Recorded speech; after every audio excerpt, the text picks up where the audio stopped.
요한복음 13장 1절부터 14절 함께 교독하도록 하겠습니다. 169쪽, 170쪽 보겠습니다. 요한복음 13장 1절부터 14절 말씀까지 교독하겠습니다. 6월절 전에 예수께서 자기가 세상을 떠나 아버지께로 돌아가실 때가 이른 줄 아시고 세상에 있는 자기 사람들을 사랑하시되 끝까지 사랑하시니라.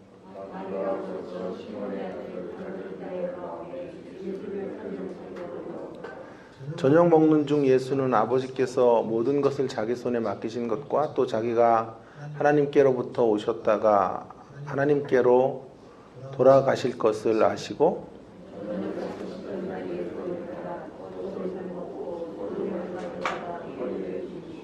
이에 대야에 물을 떠서 제자들의 발을 씻기시고 그 두르신 수건으로 닦기를 시작하여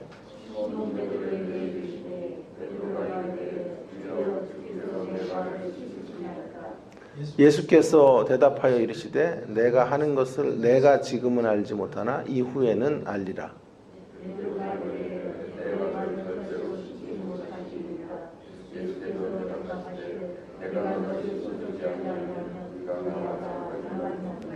시몬 베드로가 이르되 주여 내 발뿐 아니라 손과 머리도 씻어 주옵소서.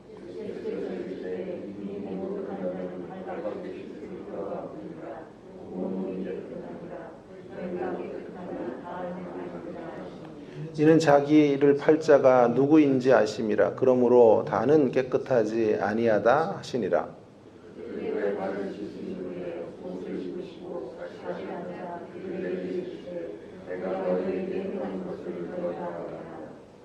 너희가 나를 선생이라 또는 주라 하니 너희 말이 옳도다. 내가 그러하다. 내가 주와 또는 선생이 되어 너희 발을 씻어주는 것, 너희도 서로 발을 씻어주는 것이 옳으니라. 아멘. 우리 지난 시간에 이어서 세족식 이야기를 좀 다시 한번 살펴보도록 하겠습니다. 세족식 유감 두 번째 시간인데요. 한국교회가 가지고 있는 여러 가지 문제점 중에 하나가 바로 성경 숭배주의가 아닐까 하는 생각을 합니다. 성경을 하나님의 최종적 권위의 말씀으로 인정하는 것은 귀한 거죠. 그런데 그런 미명 아래 성경 지상주의 내지는 성경 숭배주의로 빠져서는 안 되겠습니다. 예를 들면 지나친 문자주의 같은 문자주의적 적용이라든가 또 지나친 영해를 중심으로 성경을 읽는 이런 태도들은 성경 숭배주의 혹은 성경 지상주의라고 말할 수 있겠습니다. 그 중에 하나가 이제 성경을 자꾸 모방하려고 드는 것이죠. 세족식이 대표적인 사례이다라고 말씀을 제가 올려드렸는데요. 성경을 우리가 따라가야 될 모범으로 제시하는 것은 귀한 거지만 성경을 모방해서는 안 된다. 모범이라고 하는 것은 정신을 잇는 것이요. 가치를 공유하는 것이고 그것들을 본받는 것이라고 한다면 모방이라고 하는 건 흉내내기죠. 평생 모창 가수로 사는 것과 같다. 그렇게 말할 수 있겠습니다. 이 세족식이라고 하는 것은 십자가 사건이다.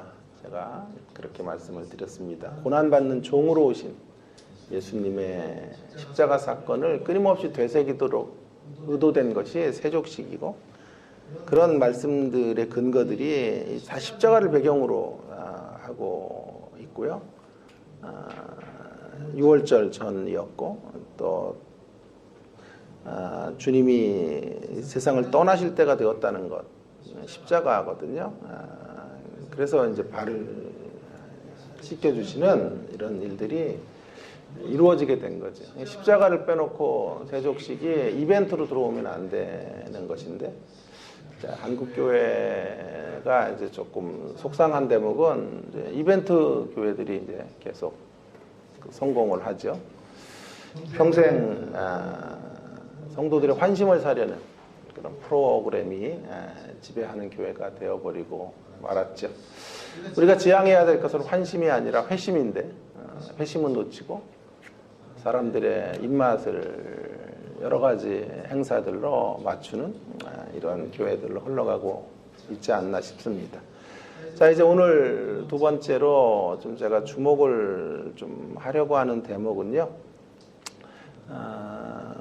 왜 십자가의 이야기를 세족식으로 말하고 있나라는 대목을 좀 고민해 보려고 하는 것입니다. 오늘 우리가 이제 관심을 집중해야 될 대목은 십자가를 거창한 신학적 개념으로 안 풀고 있다는 거예요, 예수님이요. 예수님이 이루시고자 했던 사명의 절정이 십자가라고 한다면 엄청난 스케일의 이야기들, 엄청난 논리로 십자가를 풀어낼 것 같은데 그렇게 하지 않으셨다라고 하는 거죠. 예수님은 오히려 수건과 대야를 가져다가 제자들의 발을 씻기시는 것으로 십자가의 이야기를 풀고 계시는 거죠. 그 수건이 이태리 타월인지 송월 타월인지는 몰라도 어쨌든 그 수건을 가지고 대야에다 물을 떠다가 제자들의 발을 씻겨 주시는 거죠. 그 이유가 무엇일까 하는 것을 좀 생각해 보려 그래요. 그 이유에 대한 메시지 첫 번째 우리가 좀 생각해야 될 부분은 핑계대지 못하도록 하시기 위함이다 라고 하는 건데요. 자, 십자가를 엄청난 이야기로 풀면요, 엄청난 영웅들의 이야기, 대단한 사람들이 그 십자가를 지고 가는 것처럼 어마어마한 어떤 개념으로 설명하면 어디로 갈까요? 성도들이 대부분 나와 상관이 없다라고 생각하겠죠. 나와 상관이 없는 이야기. 오늘 성경에서 예수님께서 베드로에게 너의 발을 씻겨주지 않으면 너 나와 상관이 없다고 하셨죠. 대부분의 성도들도 너무도 거창한 십자가는 나와 관계없다고 이렇게 단정해 버리고 맙니다. 저는 목사가 아니거든요. 저는 선교사를 지망한 것이 아닙니다. 이렇게 말하면서 다 빠져나가죠. 그래서 세족식과 같은 형태로 십자가가 들어오게 말씀하고 있는 거예요. 만인 제사장주의, 종교개혁의 가장 큰 유산 중에 하나가 만인 제사장주의를 다시 발견한 것이라고 할 수도 있겠는데요. 이 만인 제사장주의가 잘 지켜지지 않는 이유는 일단은 목사들의 우월의식이라든가 교권 강화 같은 것들이 만인 제사장주의를 이제 무너뜨리는 주범 중에 하나예요. 그러나 또 한편으로 성도들도 만인 제사장주의를 기피하는 건 아닐까요? 특별 제사장주의를 원하는 때가 얼마나 많아요, 그죠? 목사님이 제 대신 좀 살아주세요. 저는 평신도로 그냥 살 테니까 목사님 저를 위해서 멋지게 사시고 하나님과 좀 단판 승부하셔서 세신 분이 되셔서 하나님의 손 안에 있는 많은 우리가 이 세상에서 누려야 될 선물 꾸러미들을 좀 많이 끌어다가 축복들을 좀 많이 끌어다가 무병장수할 수 있도록 우리를 좀 도와주세요. 그것은 만인 제사장주의를 성도들 스스로가 거부하고 있는 것이 아닙니까? 왜 직접 하나님에게 나가서 우리의 간구들을 드리지 못해요? 그래서 너무 거창한 기독교 신앙의 이야기가 우리의 신앙을 퇴보하게 만들어요. 그러시기에 그것을 아시기에 수건과 대야를 준비하시고 제자들의 발을 씻기시는 것으로 십자가를 지금 말씀해주고 계시는 거예요. 조금 더 가볼게요.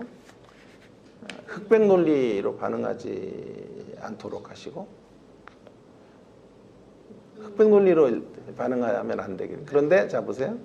그런 핑계대고 이유와 구실을 대는 모습이요, 흑백 논리로 이제 반응하는 거예요. 이게 무슨 말이냐 하면 우리들이 가장 많이 쓰는 핑계와 변명을 위해서 쓰는 방법은 흑백 논리로 치달아가는 거예요. 조금 높은 이상이나 목표를 제시하면 대부분의 사람들이 흑백 논리로 떨어져요. 그거를 하라는 말은 지금 내 현실에서 이와 같은 목표점을 향해서 달려가라는 말은 포기하라는 말이야. 난 그걸 할 수 없어. 그런 흑백 논리로 떨어지도록 만드는 거지. 그러면서 핑계대고 회피하는 거예요. 이런 흑백 논리가 가장 극명하게 드러나는 것은 정치예요, 정치.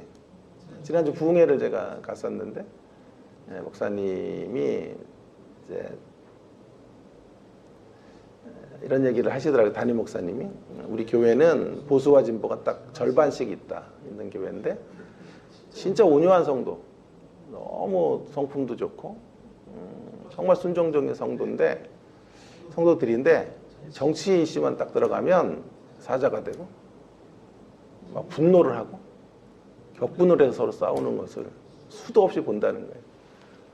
그래서 저렇게 온유한 분이 저렇게 말도 조심스럽게 하고 예의도 참 좋은 분인데 정치 이슈만 들어가면 거품을 물고 막 오늘 보고 끝낼 것처럼 서로 언성을 높이는 모습들을 교회 안에서 수없이 본다는 거예요.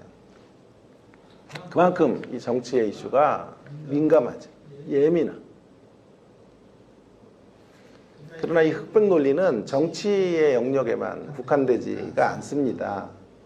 일반적인 우리의 삶의 전 영역에서 또 기독교 신앙의 영역 안에도 흑백 논리들이 들어올 때가 얼마나 많은지 몰라요.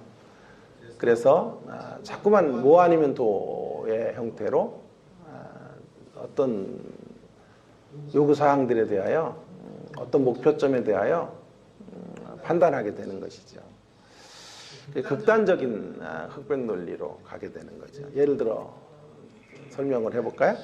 어느 분이 당뇨가 심해서 의사가 약을 이제 복용해야 됩니다 했더니 이분은 하루에 믹스 커피를 3잔을 마셔야 된대요. 그거를 마시지 않으면 인생에 낙이 없다고.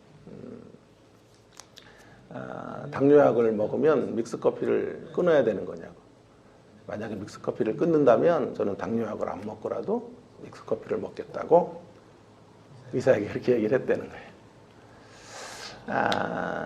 자, 얼마든지 절충안이 있거든요. 당뇨약을 먹으면서도 믹스 커피 대신에 아메리카노 같은 거 먹으면 되거든요. 마시면 되거든요. 거기에 또 길들여지면 설탕을 섭취하지 않고도 당을 섭취 않고도 커피를 즐길 수 있을 텐데 이런 어떤 요구들이 오면 뭐 아니면 도의 선택을 하는 거죠. 얘가 별로 안 좋네요.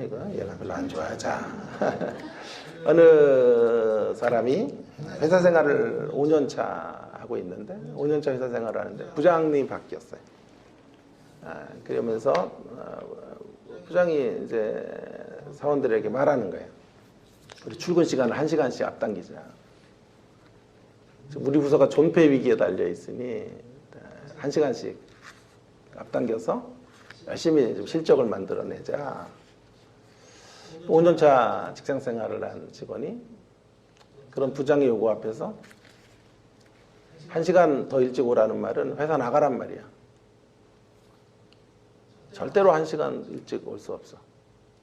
1시간 일찍 오는 바에 차라리 회사를 때려치겠어 라고 가는 거죠. 분명히 절충안이 있을 텐데요. 그죠? 그 부분에 대해서 부장님과 깊은 토론을 나눌 수도 있을 거예요. 1시간은 너무 과하고 한 30분 정도 일찍 온다든지 아니, 저녁 퇴근 시간을 30분 나눠서 일을 하면 어떨까요? 더 효율적으로 일할 수 있는 방법은 1시간 일찍 오는 게 아닌 것 같다는 건의를 할 수도 있을 것이고 또 1시간 일찍 와야 된다면 회사를 때려칠 것이 아니고 그리고 절대 거부 의사를 밝힐 것이 아니고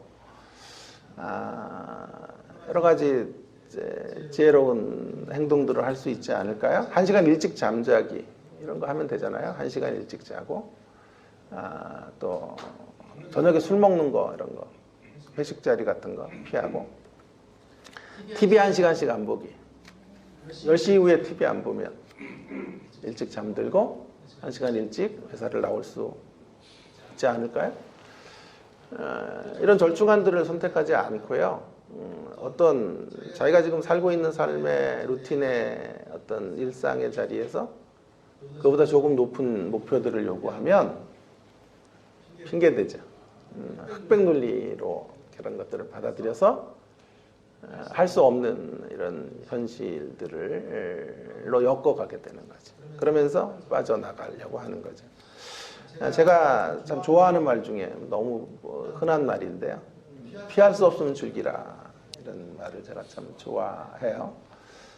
저도 때때로 흑백 논리의 요구 앞에 자꾸 설 때가 한두 번이 아니에요. 학교에서 제가 지금 이렇게 교수생활을 하고 있는 이 자리보다 더 많은 것들을 요구할 때, 더 많은 뭐 예배들이 자꾸 만들어져서 더 많은 예배들을 참석해야 된다든지, 더 많은 일들이 이런저런 부서들에서 저에게 떨어진다고 할 때, 교수생활 그만해야 되나 이런 생각들을 하게 될 때도 있는 거죠. 한 번은 이제 올해 방학에 들어가는데 설립자님이 어느 대학의 총장이 기독교 대학인가 보죠. 교직원들과 함께 금연 철야를 했다는 거예요. 철야를 하자 이제 위기를 극복하기 위해서. 그 총장님은 또 왜 금연 철야를 하셔가지고 우리 설립자님 이거 우리가 했어야 되는데, 우리가 했어야 되는데 뺏겼다가 교수회의를 하시는데 우리 다 매주 모여서 금연 철야를 해야 된다. 이렇게 얘기를 하시는 거예요.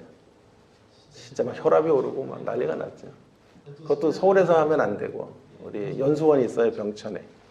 병천 가려면 3시간 걸려요. 3시간. 몇 번 왔다 갔다 하다 사고도 날 뻔하고 아주 추억이 안 좋아요. 근데 골짜기 병천에 갔다가 오면 왔다 갔다 하면 6시간이에요. 거기 매주일 모여가지고 금요 철야를 해야 된다는 거예요. 진짜 회사가 아니라 학교 사표를 내야 되나? 죽으란 얘기지.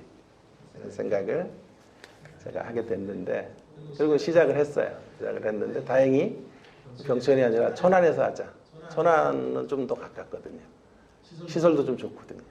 골짜기, 거기서 또 1시간 더 들어가야 되는데, 그렇지 않으니까 다행이고. 또 이렇게 그걸 앞에서 하는 분들이 너무 힘드니까 아마 좀 건의들을 했는 모양이에요. 그래가지고 매주는 아니고 이제 학기 중에 몇 번 하자.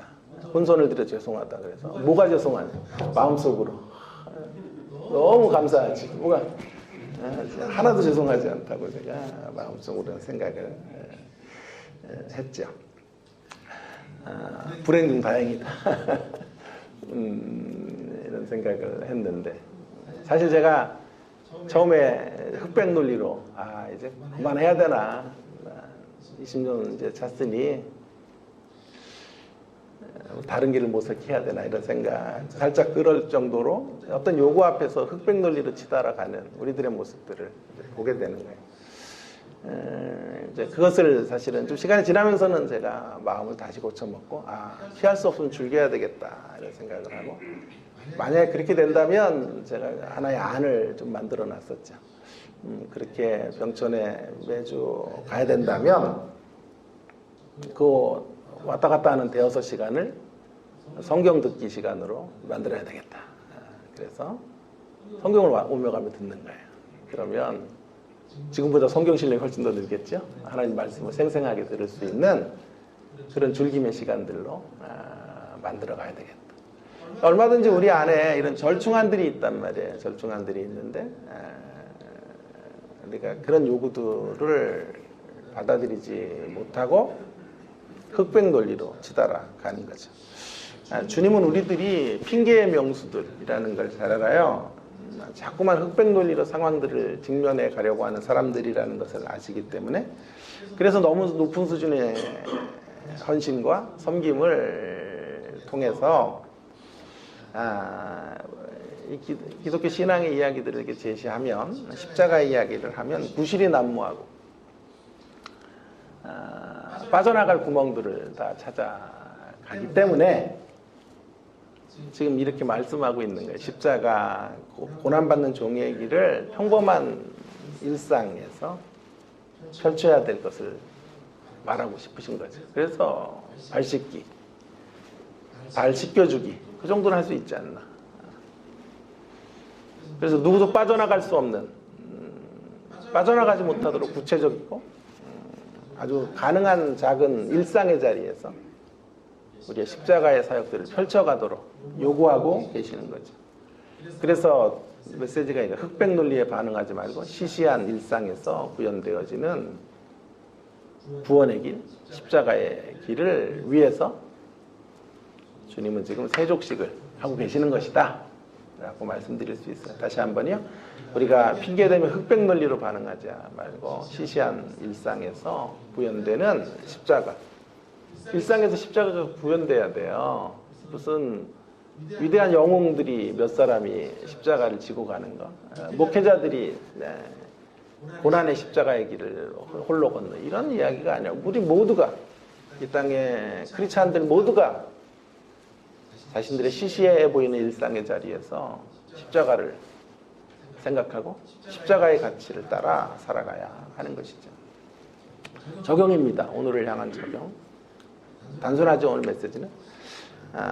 여러분 너무 수준 높고 거창한 메시지의 기독교 신앙의 길에 주눅들지 말아야 된다라고 말씀드리고 싶어요.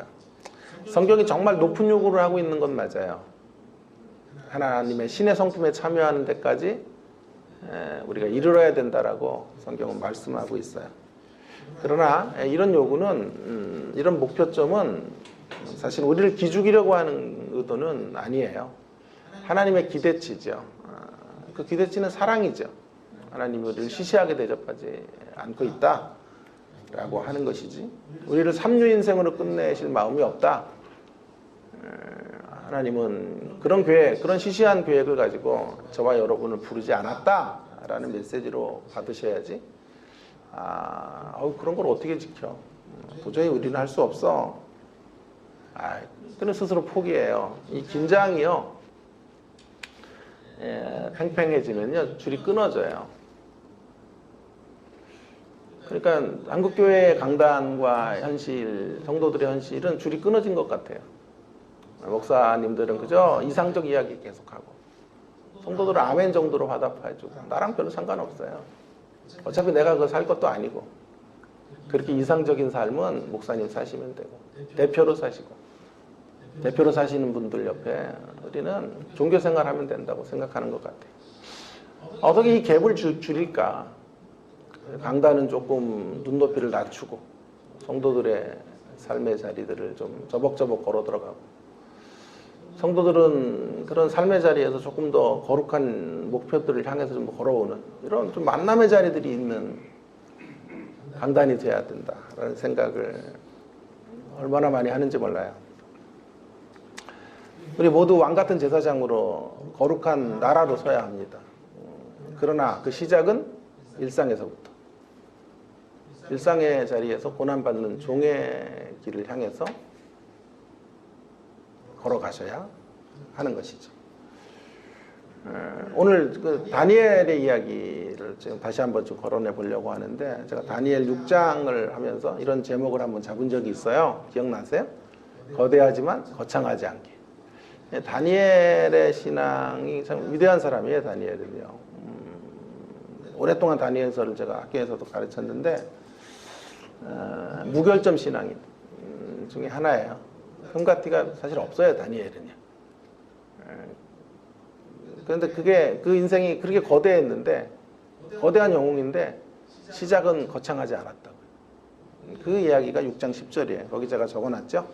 다니엘이 조서에 왕의 도장이 찍힌 것을 알고도 자기 집으로 돌아갔어. 윗방에 올라가 예루살렘을 향한 창문을 열고 전에 하던 대로, 이게 중요한 말이에요. 전에 하던 대로, 이전의 방식대로, 일상의 방식대로죠. 일상의 방식대로 시시한 하루하루의 일상을 따라서 시시해 보이는 듯한 그런 하루의 일상을 어떻게 살았냐 하면, 하루 3번씩 무릎 꿇고 기도하던 대로 하나님께 감사하며 기도하는 거예요. 많은 걸 묵상해야 돼요. 그러나 전에 하던 대로 라고 하는 거죠. 다리오 왕이 30일 동안 기도하는 자 다 죽이겠다. 그러면 좀 지하실 내려가서 기도해도 되잖아요. 이럴 때는 조용히 침묵 기도해도 되잖아요. 그런데 하던 대로 창문 열고 하니까 비밀 경찰들 지키고 있다가 체포해 가잖아요. 왜 이래요? 어려운 대목이에요, 이 본문이요. 사실은요. 깊이 묵상을 해야 돼요. 자, 중요한 건 그 얘기를 다시 다 거론할 수는 없고요. 중요한 건 이 거대한 신앙의 자리가 일상에서 시작됐다는 거예요. 거대하지 않게 하루하루 축적된 경건, 하루하루 축적된 전에 행하던 대로 3번씩 기도하던 한날 한날에 어떤 쌓여진 신앙의 힘이 그로 하여금 마지막 승부수를 던지도록 만들었다라고 말할 수 있겠습니다. 목표는 높게 잡되 실천이 어때야 되죠? 한 걸음씩이에요. 태산의 정상에 언제 올랐으나 그래가지고는 태산을 정복 못해요. 한 걸음씩 태산을 향해 걸어가리라 결심하면 어느 날 정상에 우뚝 설 수 있는 시간들이 주어지게 되는 것이죠. 자꾸 시시한 일상에서 고난받는 종의 길을 가기로 결단하며 살아야 된다. 그 이야기를 하고 싶으신 거예요. 그래서 세족식을 하시는 거예요. 무례한 제자들의 발을 씻겨주는 그게 십자가의 길이에요. 남을 위해 죽는 것도 귀한 거지만 무례한 사람들의 무례함을 받아주고 스승의 위치에서 한 걸음 내려와서 한 계단 내려와서 제자들의 발을 씻겨주는 십자가, 이런 십자가를 실천해 가라. 작은 우리들의 삶의 현실에서 말씀하고 있는 거죠. 제가 박사학위 논문을 쓰는데 결정적인 도움을 준 한 분이 계세요. 합신에서 가르치시는 교수님인데 김병훈 교수님의 도움을 제가 크게 받았어요. 그분은 잘 기억을 못 하실 것 같은데 칼빈 신학교에 유학을 갔는데 석사로 갔는데 소문이 자자한 거예요. 그 교수님이 영어가 완벽하고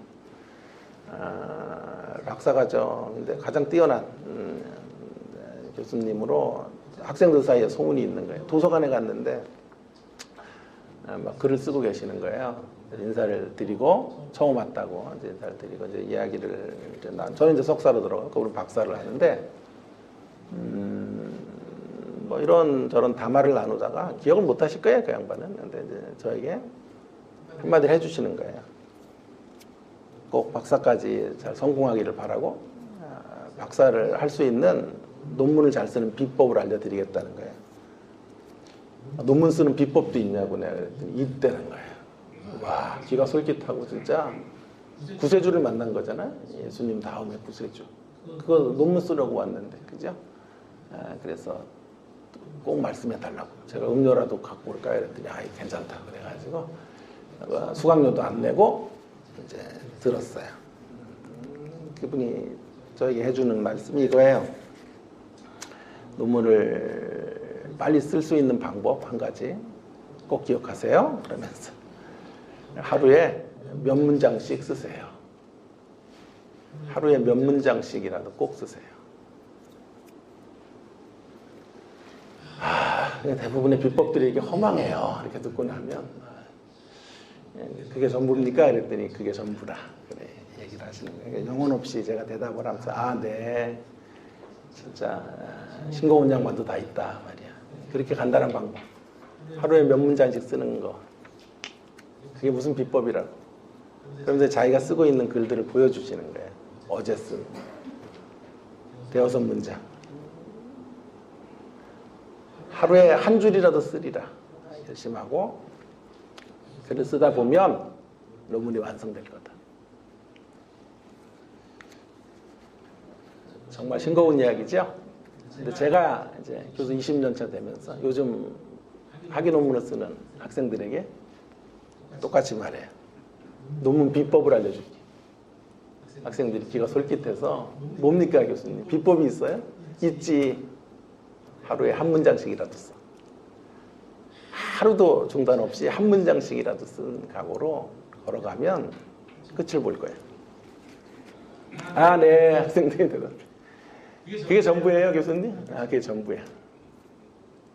제가 박사 공부를 하면서 계속 김병훈 목사 교수의 말이 생각이 나요. 하루에 한 문장씩 쓰리라. 한 문장씩이라도 쓰세요. 그래서 그 말을 지키려고 노력했죠.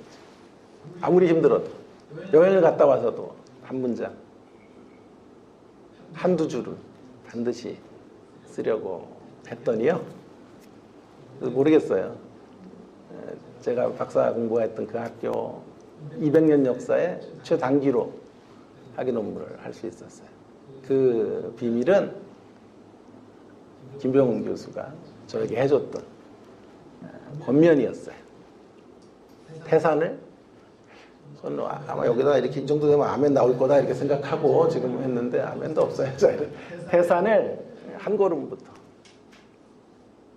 언제 태산에 일어나 그렇게 해가지고는 평생 태산을 정복하지 못해요. 한 걸음씩 한 문장씩 한 문장씩 써내려갈 때 그런 한 문장들이 모여져서 학위 논문으로 나아가게 되는 것이죠. 예수님은 지금 우리 가운데 구체적인 십자가의 길을 말씀하고 있는 거예요. 세족식을 통해서. 시시한 일상을 시시하게 보내면 시시한 인생이 돼요. 누누이 강조하지만 일상이 모아져서 일생이 되는 거죠. 일상이 모아져서 우리의 일생이 되기 때문에 우리의 일상을 어떻게 살 것인가가 중요해요. 일상을 세족식 정신으로 채워나가야 돼요. 일상을 세족식으로 하며 살라가 오늘 13장에 예수님의 제자들의 발을 씻겨주시는 그 안에 담겨진 메시지예요. 무슨 말입니까? 날마다 하루하루를 십자가의 정신으로 섬김과 희생의 길로 나아가야 한다. 너무 거창하게 사역을 시작하면 안 돼요. 너무 거창하게 하나님을 향해 살려고 달려들면 안 돼요. 예를 들어 사랑을 실천하려고 해보세요. 엄청난 사랑으로 시작하면 안 돼요. 우리는 그런 사랑을 할 수가 없어요. 엄청난 걸 주는 게 문제예요. 처음부터. 그게 사랑을 망가뜨리는 가장 큰 주범이에요. 왜요? 그렇게 주면 준 것만큼 돌려받아야 된다고 생각하거든. 준 것만큼 반응이 와야 되는데 안 온단 말이에요. 안 올 때 이거 봐라 뭐 이런 인간이 있어가 되잖아요. 그러니까 그게 사랑을 깨는 길이에요. 사랑하는 일에 있어서 가장 방해 요소는 사랑하려고 하는 거예요. 다시요. 사랑하는 일에 있어서 남을 사랑하는 일에 있어서 가장 방해는 열심히 사랑하려고 그러는 거예요. 그렇게 사랑하는 게 아니에요. 어디서부터 시작해야 되냐 하면 어디서부터 걸음을 띄어야 되냐 하면 사랑할 수 없다는 것에서부터 우리 안에 사랑을 할 수 있는 자원이 별로 없어요. 오랫동안 사랑할 만한 존재들이 아니에요. 태어날 때부터 우리는 이기적이에요. 뼛속 깊이 이기적이고 자기를 중심으로 사는 존재들이에요. 우리에게 무슨 사랑이 있어요? 우리에게 사랑이 없어요. 인내하며 기다릴 사랑이 없어요. 곧 미천이 드러나요. 그런데 막 열심히 사랑하려고 그래요. 열심히 뭘 퍼주는데 상대가 절대로 반응하지 않죠. 한두 번의 사랑 가지고 헷가닥하지는 않으니까. 거기서 사랑이 식는 거예요. 그럼 어디서부터 시작해야 될까요? 사랑이라고 하는 이 어마어마한 역사를 이루어내려면 어디서부터 시작해야 될까요? 욕 줄이기부터 하는 거. 욕 줄이기. 늘 욕하던 사람 욕부터 안 하겠다 이렇게 가야죠. 날 미워하는 사람 앞에서 혈압 안 오르기. 나 미워하는 사람 앞에서 혈압이 120으로 유지되고 거기서부터 시작하는 거예요. 인상 안 쓰기. 거기서부터 한 걸음씩 출발해서 수준을 계속 올려갈 때 어마어마한 십자가의 이야기를 구현해내는 십자가의 정신으로 살아가는 그런 인생이 될 수 있을 거예요. 그래서 예수님께서 세족식으로 십자가의 길을 풀어내고 계시는 거죠. 사랑하는 여러분, 주님은 십자가를 엄청난 개념이나 사변적 논리로 제시하지 않아요.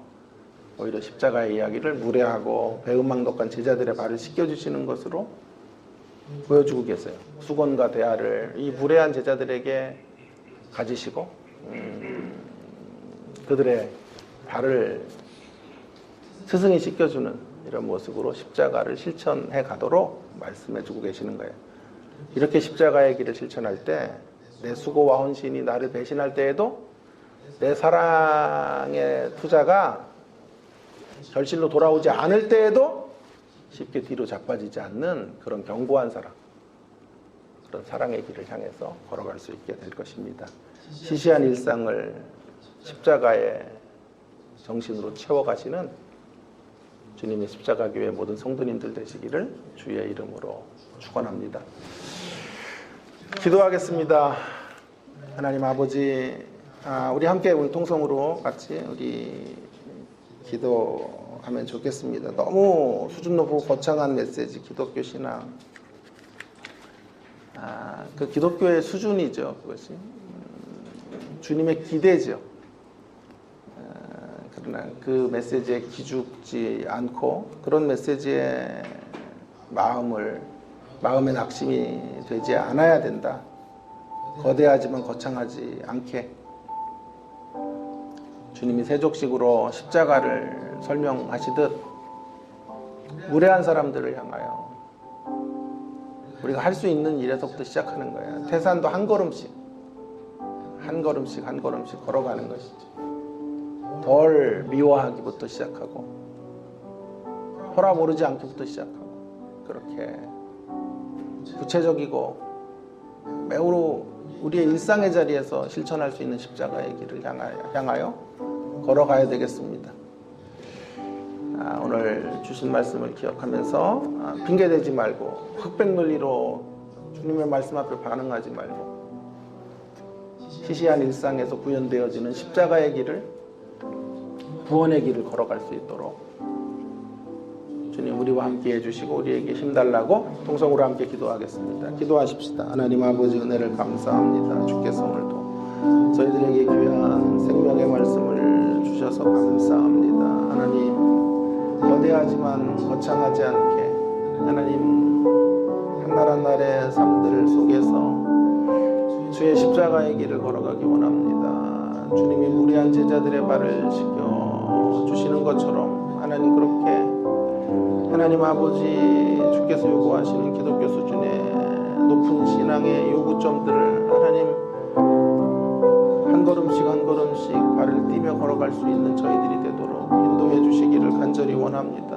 우리 안에 하나님 많은 사랑의 미천들이 없음을 인정하며 하나님 앞으로 겸손하게 나아가고 아버지의 뜻을 받들어 순종하는 생애들이 될 수 있기를 간절히 원합니다. 하나님 아버지 우리의 힘으로는 우리의 능력으로는 우리의 결단으로는 이룰 수 없사오니 주님 날마다 성령님 우리를 도와주셔서 하나님의 말씀을 뭐 아니면 도에 징그럽받지 말게 하시고 아버지 하나님 흑백 논리로 반응하지 않게 하시고 시시한 일상에서 구현되어지는 십자가의 길을 매우 구체적이고 하나님 섬세하게 살아가는 저희들 되도록 은혜를 베풀어 주옵시기를 간절히 원합니다. 그래서 우리 성도님들이 한날 한날의 삶에서 십자가의 사람들로 거듭나게 하시고 살아내게 하시고 참아내는 하나님의 사람들로 주님 그렇게 세워져 가도록 인도해 주시기를 간절히 원합니다. 함께하여 주시옵소서.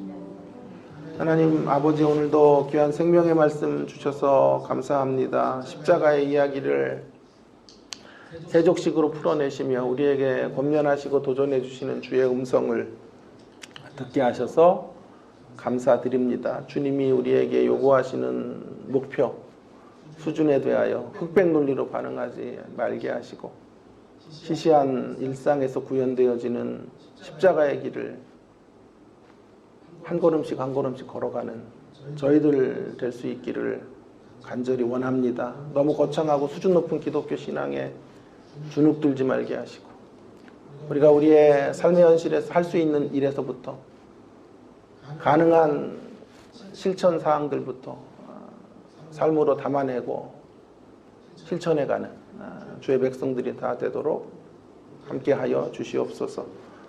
태산을 한 걸음씩 한 걸음씩 정복해가는 저희들이 되어지기를 간절히 원합니다. 다니엘이 전에 행하던 대로 그렇게 일상의 방식으로 하나님 승리했던 것처럼 우리도 그렇게 일상에서 십자가를 붙잡고 십자가의 사람으로 살아가는 주님의 십자가교회 모든 성도님들로 삼아주시고 이끌어주시기를 간절히 원합니다. 이 시간도 또 하나님 저희가 주 앞에 개인 기도로 나아갈 때 함께 하시고 우리의 은밀한 기도의 제목들 응답하시고 기도의 응답을 통해서 올 한 해 동안 우리 하나님의 선한 능력들을 경험하게 하시고 주의 선하신 능력들을 간증하며 살아가는 복된 걸음걸음들이 되도록 함께하여 주시옵소서. 감사합니다. 예수님 귀하신 이름으로 기도 올리옵나이다. 아멘. 우리 개인 기도로 나아가자.